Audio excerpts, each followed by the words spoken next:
دیکھو اللہ تمہیں یہاں تک اس لیے نہیں لایا تاکہ تم مایوس ہو کر ہمت ہار جاؤ۔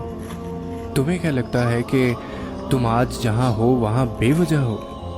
تم خود یہاں تک نہیں پہنچے ہو بلکہ تمہیں یہاں تک لایا گیا ہے۔ تم نے بے شمار تکلیفیں آج اس مقام تک پہنچنے کے لیے برداشت کی ہیں۔ اتنا سفر طے کر لینے کے بعد آج جب منزل تمہارے سامنے کھڑی ہے تو تم کیوں ہار گئے ہو؟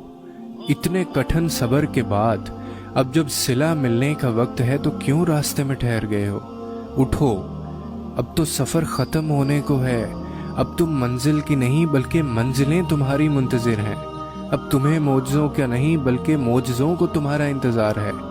اب کن تمہاری ایک آخری دعا کا ارادہ باندھے ہوئے ہے کہ یہاں تم مانگو اور وہاں تمہیں منہ سے نکلی پہلی فریاد پر نواز دیا جائے۔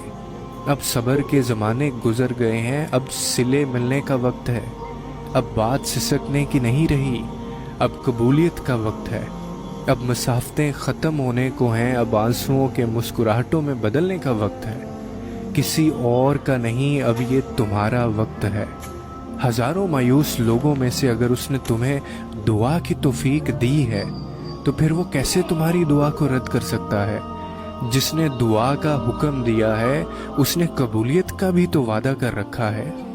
تو پھر اس دل کو منا لو یقین پہ اور اس کو اپنی رضا میں راضی کر لو۔ اگر اس نے راضی نہ ہونا ہوتا تو وہ تمہیں کبھی بھی منانے کا اشارہ نہ دیتا، اور وہ یقیناً تمہیں وہ سب دینے والا ہے جس کے لیے تم راتوں کو اٹھ اٹھ کر رویا کرتے تھے۔ کبھی کبھار بس ایک ہی دعا سب بدلنے کے لیے کافی ہوتی ہے، خاص طور پہ تب جب کچھ بھی بدلنا دل کو ممکن نہیں لگتا۔